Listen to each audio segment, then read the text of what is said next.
지금까지 우리는 전통적인 교회의 목회 방식의 가장 치명적인 문제, 아무리 교회에게 하나가 되자고 그렇게 부르짖어도 되지 않는 근본적인 문제, 즉 프로그램 중심적인 그런 설계로 만들어진 교회 문제점에 대해서 살펴봤습니다. 의도적으로 그렇게 하려고 하는 교회들은 없을 겁니다.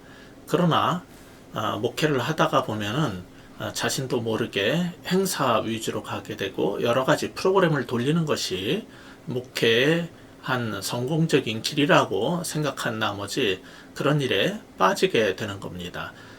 한 예로 새들백 교회나 윌로크릭 교회처럼 세계적인 그런 모본이 되는 교회라 할지라도 이렇게 윌로크릭 교회 처음 세울 때의 의도와 달리 한 30년, 40년 지나가면서 초대형 교회가 되면은 자신도 모르는 사이에 그런 프로그램 중심적인 교회가 돼버리고 원래 교회를 설립할 때 목적인 공동체를 만들고 또 사람들이 그리스도를 닮은 모습으로 자라갈 수 있도록 돕는 그런 일에서 자꾸 벗어나게 된다는 것에 대해서 우리가 알아봤습니다.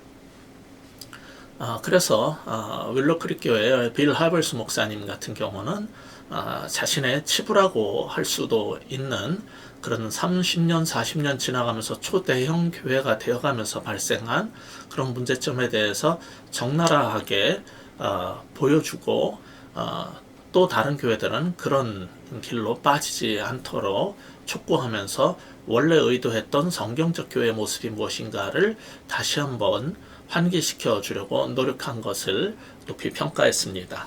그러면서 제가 강조한 것이 교회는 돌봄의 범주를 지키는 것이 중요하다는 말씀을 드렸어요. 하나님께서 우리에게 이 땅의 교회를 허락하신 이유는 그리스도의 몸으로서 존재하면서 각 지체들을, 양무리들을 서로 돌보고 세워가는 그런 교회가 되게 하라는 거예요.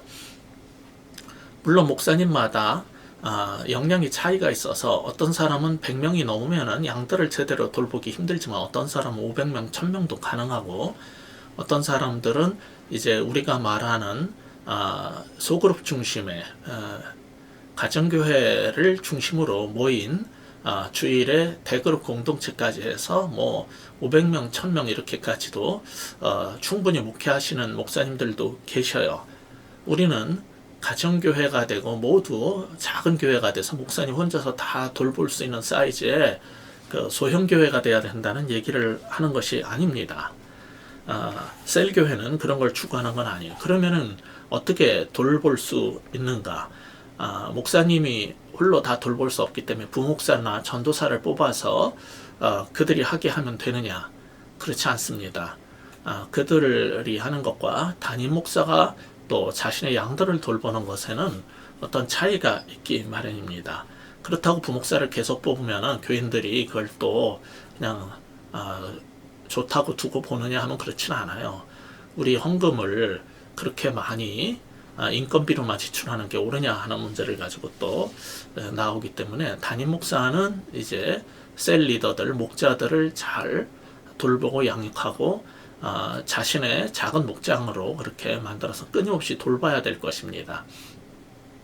그리고 이제 담임 목사는 그렇게 자기의 목장을 가지고 그 목자들로 구성된 목장을 돌본다면 그 자신의 목장의 구성원인 목자들이 또 그들에게 맡겨진 7명 내외의 작은 또 목장들을 돌보는 식으로 하면 좋을 겁니다. 그래서 담임 목사가 돌보는 목장에 소속된 목자들을 코치 또는 조장이라고 해도 좋고요.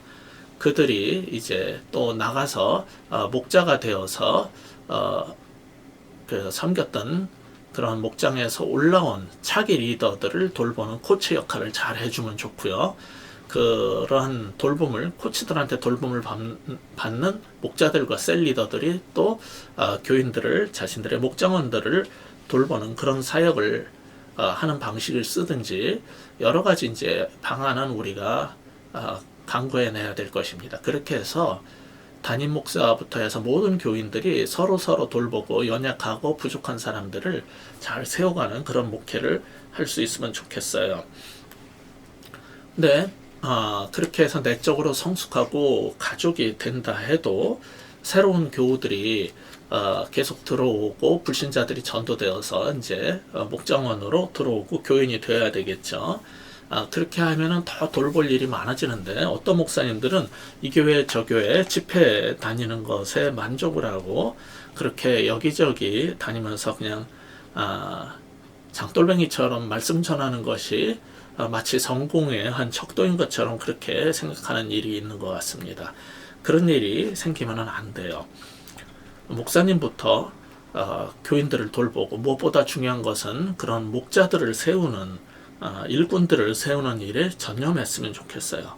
그래서 에베소서 4장 13절 이하 말씀처럼 그리스도의 장성한 분량이 충만한 데까지 이르고 이제 우리가 어린아이 같이 되지 아니하여서 사람의 괴술과 간사한 유혹에 빠져서 모든 교훈의 풍조에 밀려 요동치 않게 교회를 그렇게 든든히 세워가는 목회를 하시는 그런 목사님들이 됐으면 좋겠고 그 일에 협조해서 함께 할 수 있는 그런 모두 목자로서의 그 만인 제사장으로서 함께 교회를 세워가는 일꾼들이 됐으면 좋겠어요. 이렇게 하는 것은 궁극적으로 뭘 하기 위함이냐면은 건강한 교회를 세우려고 하는 거예요. 문제는 모두가 건강한 교회를 세워야 된다는 데에 대해서는 동의를 하는데 도대체 뭐가 건강한 교회냐는 거죠.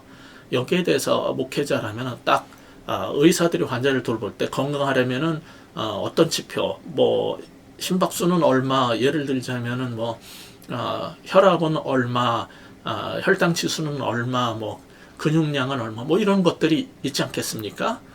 그런 기준들을 알고 있어야지 이 사람이 어디가 아픈지 건강한 사람인지 판단을 하는 것처럼 목사라면은 건강한 교회의 특징은 무엇인가에 대해서 분명한 기준을 갖고 있어야 돼요.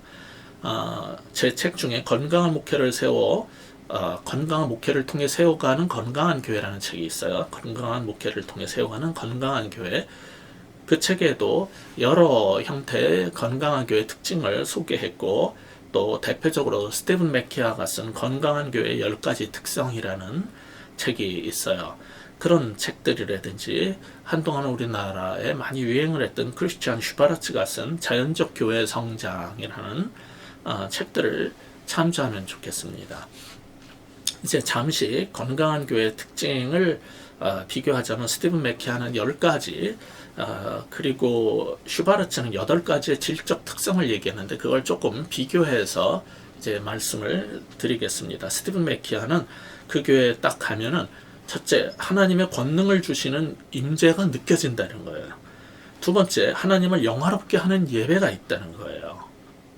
이런 특성이 딱 있어야 돼. 이런 이제 10가지 특성을 머릿속에 다 외우고 있어야 돼. 그래서 딱딱 이렇게 나올 수 있도록. 슈바르츠는 이걸 뭐라고 표현했냐면은 세 번째에 나오는 건데 열정적 영성이 느껴진다는 거예요. 그 교회 가면은 영성 다 얘기는 하는데 어떤 영성이냐면 수도원적 영성 그런 걸 말하는 게 아니라 열정적 영성이 있다는 거예요. 건강하게 자라나가는 교회 특성은. 그리고 영감 있는 예배가 있다는 거죠. 예배가 무슨 가톨릭처럼 동방정교회나 이제 성공회처럼 그런 예배가 아니라 인스피레이션이 넘치는 예배, 영감 넘치는 예배라는 거죠. 이런 특성이 보인다는 걸 지적했어요. 그리고 스티븐 맥키아는 세 번째 건강한 교회 특성으로 영적 훈련과 공동체 안에서의 배움과 성장이 있다는 거죠. 그냥 교실에서 성경부를 통해서 자라가는 게 아니라 영적인 훈련이 있고 공동체 안에서 자라간다는, 이 공동체가 뭐냐면은 참된 사람의 변화를 일으키는 소그룹 사역이에요. 그런 작은 공동체 속에서 배우고 자라가는 특성을 보인다는 거죠. 슈바르츠는 이것을 뭐라고 그랬냐면은 건강한 교회의 특징이 전인적 소그룹이 잘 돼 있다, 이렇게 표현했어요. 전인적 소그룹. 모든 한국 교회는 구역 예배라는 소그룹이 있어요. 근데 그런 거 말고 성경 공부 소그룹 모임 그런 거 말고 앞으로 우리가 공부하려는 셀그룹 같은 목장 모임 같은 전인적 소그룹이 다 잘 돼 있다는 거예요. 그 다음에 스티븐 맥키아는 건강한 교회의 5번째 특징으로 사랑의 관심이 넘치는, 사랑과 관심이 넘치는 관계성이 잘 만들어져 있다. 그 교회에 가보면은 관계성이, 성도 간의 관계성이 아주 잘 돼 있고 사랑에 관심이 넘친다, 이렇게 표현을 했어요. 이거를 슈바르츠는 뭐라 그러냐면 사랑의 관계성, 이렇게 한 거예요. 이 두 사람은 서로 다른 연구를 했지만은 한 사람은 건강한 교회 10가지 특성, 또 한 사람은 건강한 교회 8가지 질적 특성이라고 분류를 했지만, 제가 이렇게 비교를 해보면서 느끼는 것은 거의 공통적 요소가 있다는 거죠. 자, 계속해서 슈바르츠가 말하는 건강한 교회의 6번째 특징은 청지기 리더십이 발달되어 있다는 거고, 크리스찬 슈바르츠는 이것을 뭐라 그러냐면 그의 8가지 질적 요소에 이 첫 번째에 해당하는 건데, 사역자를 세우는 리더십이라고 그랬어요. 리더십이 있어야 된다는 건 다 알아요. 그건 교회 성장학파도 하는 얘기. 그런데 슈바르츠는 어떤 리더십을 지적을 했냐면 사역자를 세우는 리더십이라는 거죠. 그 다음에 건강한 교회 10가지 그 스티븐 맥케의 특징은 그 6번째가 청지기 리더십이라고 그랬고, 모든 교인이 청지기로서의 리더십을 발휘한다고 그랬어요. 그 다음에 교회 밖에 관심이 있다고 그랬어요. 7번째는 교회 밖에 대한 관심. 내부적으로 교회 안에 우리끼리에 대한 문제만 관심이 있는 게 아니라 교회 밖에 관심이 있다는 거죠. 슈바르츠는 이것을 뭐라고 표현했냐면 교인들이 교회 밖의 사람들을 향해서 필요 중심적 전도를 한다는 거예요. 그들이 뭘 필요로 하는지 관심을 가지고 그 필요에 맞춘 전도를 하더라, 이런 걸 발견을 했고, 다시 10가지 스티븐 맥케아의 특징을 보면은 8번이 지혜로운 행정과 책임, 이렇게 되어 있어요. 슈바르츠는 그것을 두 번째에서 뭐라 그랬냐면 은사 중심적 사역이라고 표현한 겁니다. 그래서 모두 교회 일에 사역에 참여를 해야 되는데, 열심히 나오고 뭐 새벽기도 나온다고 일을 맡기는 게 아니라 은사에 따라서 한다는 거죠. 자, 다시 슈바르츠의 그런 8가지 대응에서 스티븐 맥케아의 10가지 특성에 건강한 교회의 그 9번째 특징이 뭐냐면 그리스도의 몸과의 네트워킹이에요. 그래서 다른 기독교 기관이나 교회나 선교단체와 유기적인 네트워크를 형성해서 사역을 한다는 거예요. 이것을 하고 대조되는 게 뭐냐면은 슈바르츠는 4번째에서 교회가 기능적 조직을 갖고 있다는 거예요. 조직도가 잘 짜여졌다는 게 아니라 성경이 말하는 교회의 본분에 해당하는 그런 사역을 잘 감당하는 기능적 조직이 만들어져 있더라. 그거고, 이제 마지막으로 10번째 스티븐 맥케아의 건강한 교회 10번째 특징은 청지기 정신과 관용이라는 게 있어요.